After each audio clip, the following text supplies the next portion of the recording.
So, you want to work on Whitehall. That single word conjures up images of grand Victorian buildings, late night crisis meetings, red boxes, and the intense, often invisible work that shapes the lives of millions.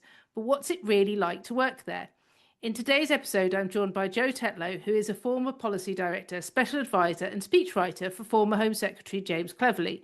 He's also been a senior political advisor to the Green Alliance, where he led the work of the Environmental All-Party Parliamentary Group, and he's authored several papers on energy and environment issues. So from navigating ministerial changes and media storms to translating complex policy into real-world decisions, Joe has seen the machine up close, and he's here to tell us what it's like day to day, the skills you need to survive and thrive, and how politics and the administration collide when you're working at the very centre of power. So whether you're curious about a career in government, interested in how decisions are made, or just love political nerdery, this episode is for you. Welcome, Joe. Thank you, Fiona. It's a pleasure to be here. So what was your path to getting appointed as a special advisor? It was quite a sort of long and undulating path, I'd say. I worked in Parliament for about 5 years or so. And in that time, I got to know quite a few people, as you do. It's one of those places, Parliament, working on Whitehall, where you're always down the pubs and meeting new people and everyone's doing something quite interesting. But actually, the way that I got to work for James as a special advisor in the long term was I became very good friends with someone called Hudson Rowe, who's his chief of staff. And he actually runs the Conservative Party football team. And I joined the Conservative Party football team many, many years ago and got to know Hudson very, very well. And when James moved from the Foreign Office to the Home Office, they needed to replace one of the special advisors who was a trained lawyer. Hudson knew that I was a qualified barrister and thought, Joe, there's some quite difficult things going on in the Home Office right now, lots of legal problems. Would you mind coming and joining us? So that's basically how it happened. And what does a typical special advisor actually do on a day-to-day basis? So a day in the life of special advisor is busy. It's often lots of meetings with the Secretary of State and making sure they're briefed as they need to be on all the key issues. I'd say you get in quite early in the morning. And actually, one thing that I changed when I was a special advisor, I changed my route into work because I used to get the tube, but you can't get Wi-Fi and signal on tube. So I ended up getting the bus so that I could reply to WhatsApp messages, to emails from number 10, all these, all the incoming traffic, having to respond, because from about 7 a.m. in the morning, maybe a bit earlier than that, you're having to be responding to what's going on. There's the morning media around, especially in a department like the Home Office, which is always in the papers. You've got to make sure that ministers across government are briefed on what's going on. And that means working really closely with the civil service to make sure that they can brief you on what's going on, whether it's something's happened in an asylum hotel or the Rwanda legislation's going through the House. There's a whole load of different things going on. So there is no typical day is probably the right answer. But when you are in the office, it's long and there's a lot of meetings in 2 Marsham Street. And what is the difference between a special advisor and a civil servant? Well, a special advisor is a temporary civil servant, first things first. The real difference is that the civil service obviously is permanent and continuing and goes through the kind of normal civil service process. You are appointed as a temporary special advisor by the Secretary of State on their authority. So you're basically their eyes and ears, but you're a political appointee. So all the SPADs that work for James, but they're temporarily. And you mentioned the fact that you were a barrister. So what issues did you specifically advise on? So the areas that I covered in the Home Office were illegal and legal migration policy. And obviously at that time, with everything that was going through the House of Commons, the Rwanda legislation, lots of issues around the European Court of Human Rights, which is obviously still a massive issue, we needed to make sure that the plan that we had was watertight and operational. So we needed to make sure that we had the right people in the room to scrutinise it, to go through all the different permutations, ask the right questions, kick the tires, as we like to say. So yeah, my role really was across legal and illegal immigration, which is a pretty sort of big area to cover. I actually worked with another colleague of mine, someone called Kaylee Free, who also did illegal and legal migration because it's such a big area. And we had 2 brilliant ministers, Tom Pursglove and Michael Tomlinson as well. But the Home Office, it's one of those departments. It's so massive because we have police as well. We have the counter-terrorism operations. So there's an awful lot going on in the Home Office. A lot of people have said over the years, potentially split it up because there's just so much to cover. So it's definitely one of those, you need a lot of special advisors, you need a lot of ministers because there's so many really important domestic issues that you've got to get right. And you talk about kicking the tiles. Well, how much of your job is about policy decisions versus firefighting?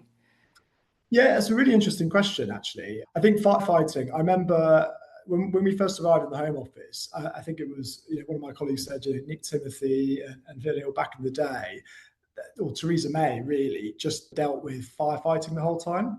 Everything was reactive rather than almost proactive. And it felt like there was no other option really half the time. The papers arrive in the morning, there's a story, you've got to find out what's going on. So you're definitely a lot of the time in reactive mode, and you're trying to find that space and time to make sure that you can get on the front foot and deliver your priorities, the things that you want to actually get done whilst you're there. So that's always the constant battle. And, it's not just the media, it's number 10 as well, it's other departments, and you've got to make sure you're working across departments. But yeah, the reactive versus proactive issue, I think, is probably most pertinent in the Home Office, because it's just one of those departments which is just full of stories that, the media get hold of. And it's almost symbolic of the way in which the government is working or not working. If the Home Office isn't doing well, then the government's not doing well, is probably what I'd say. Politics is very cutthroat and never so more in the role of a special advisor. You mentioned the fact that there are a number in the department. So how do you make sure you add value from either a political or strategic perspective? Yeah, so I think being the eyes and ears is really important. And that means you've got to be, absolutely across everything to make sure that you're providing the advice that you need to. So obviously that means reading the media, it means having a close eye on what's happening in Parliament, on parliamentary colleagues. Even in the House of Commons, political addicts like us will be watching Parliament TV all the time and having it on in the office. And things like that are really, really important, actually, to make sure that during Home Office questions, you're looking and seeing who's asking the difficult questions, what's the kind of themes taking place and landing, both from opposition, of course, the front bench, but also on your own side. So the division of responsibilities is actually quite important, because obviously, lots of secretaries of state will have special advisors who deal with the parliamentary side of things. So they'll work with the parliamentary party.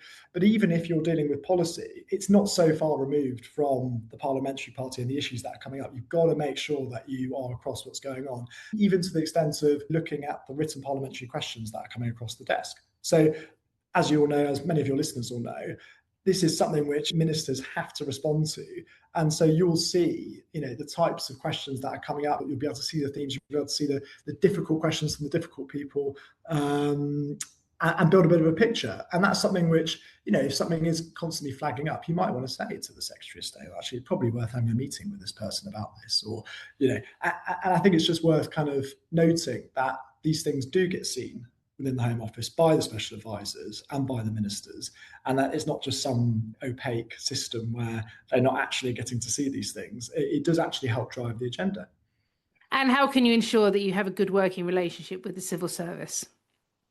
Yeah, I think that's really, really important. And I think it's probably been well documented, particularly the last decade or so since Brexit. There's been different sort of special advisors with different approaches to this. And I think a lot of it comes from the top. If your Secretary of State is someone who works collaboratively, with respect, like James did and does, and you kind of take your lead from them. It's not about going around shouting at people or printers or whatever it is that people have done in the past. Clearly, there's got to be some jeopardy, but you've got to trust also that the civil service are there to work for you, deliver the Prime Minister's priorities, the Home Secretary's priorities. And a lot of these people are interested in policy. They want to see the country do well. They're in the civil service for the right reasons. And you're not suddenly going to find a whole civil service, 600,000 of them, in your mold. You've got to make sure that you work constructively with them, you persuade them that this is the right thing to do, you win the argument, you knock down arguments against your argument effectively, quickly. And yeah, you definitely got to work with them and be constructive. I think the other thing to say is we really, really got on with our civil servants within the department, because we thought that they'd had some tough times in the past. We hadn't been seeing the results that we wanted to see in the Home Office, to be quite frank. So you've got to work with the people that are there. You're not going to be able to just sack and replace them. That's going to put people's noses out of joint. You've got to meet them at their level and look them in the eye, and they've got to be able to look you in the eye and work together, because you are, at the end of the day, colleagues. It's a very weird situation where you are appointed politically and the unelected officials are unelected, and you're thrown together to work and deliver the priorities. I think also the other thing to say is that it's really important that the relationship right at the top is a good one. So between the permanent secretary and the director generals and also the secretaries of state, because these meetings that take place, post cabinet with the whole of the civil service, the senior leadership in the civil service, they're really important to make sure that not only the secretary of state is getting briefed, but also you're helping to develop that sort of group relationship and working environment. It's effectively like having a board meeting at work. You've got to make sure that those moments are constructive, collaborative, respectful, but also that you're holding them to account on these issues in a sort of team environment and everyone's pulling in the same direction. I don't know how much it's talked about, but I think it's probably not that well understood how the senior civil service operates with secretaries of state on the sort of day-to-day, just how important they are. So the DGs that you see on the website, these are the people who are in your meetings every single day, making sure that the senior ministers are briefed properly on the meetings that they've got upcoming, whether that's with foreign officials or whether that's with the select committee. They're the people who are trusted advisors to the secretaries of state and to the ministers. How does a special advisor prioritise the time, considering the number of people angling for your attention? I think that's a really good question. I think some of it will get decided for you. There's no option, basically. You've got a meeting with the foreign secretary about visas and third party returns and things like that. And obviously those things you've got to go to. But you do have some spare time in your diary that you've got to decide how you're going to fill it. And that, I think, speaks to the point earlier about reactive versus proactive. There are obviously quite a few meetings that you need to attend, and obviously you need to prepare for those meetings and make sure that you're reading the briefings and the submissions. But then there's also the other things on the proactive side. What can you do to really push forward an agenda that your Secretary of State and you want to make sure is delivered? And that might mean organising meetings yourself within the department to speak to a certain policy official on something, or going into Parliament and speaking to a certain group of MPs, or even going to go and speak to think tanks and saying, hang on a sec, we saw that report, that's brilliant, tell us more about this. So it's definitely a bit of a mix. Obviously, you've got evening receptions and things that the nice things to go to. But I think having control of your diary is absolutely fundamental. And it's something which I think comes with time. I think probably when you first start off, you're battered around by events. But I think after a certain amount of time, you're kind of like, right, okay, I'm in control of my diary here. This is what I want to do. This is the priority. We need to be doing this. We need more of these meetings, less of this. And you sort of start to get into the rhythm of it. I remember Ed Ball said something once. He said, when you agree to things a long way in the distance, like a round table or reception, he goes, always think, if I had to do this tonight, would I want to do it? Which I think is a good way to think about things, because you often agree to things which are 2 or 3 months in advance, and then you think, actually, do I want to do it? That's not probably what you want to hear in the world of events and lobbying consultancy, because actually you want to rely on those people to turn up in 3 months' time.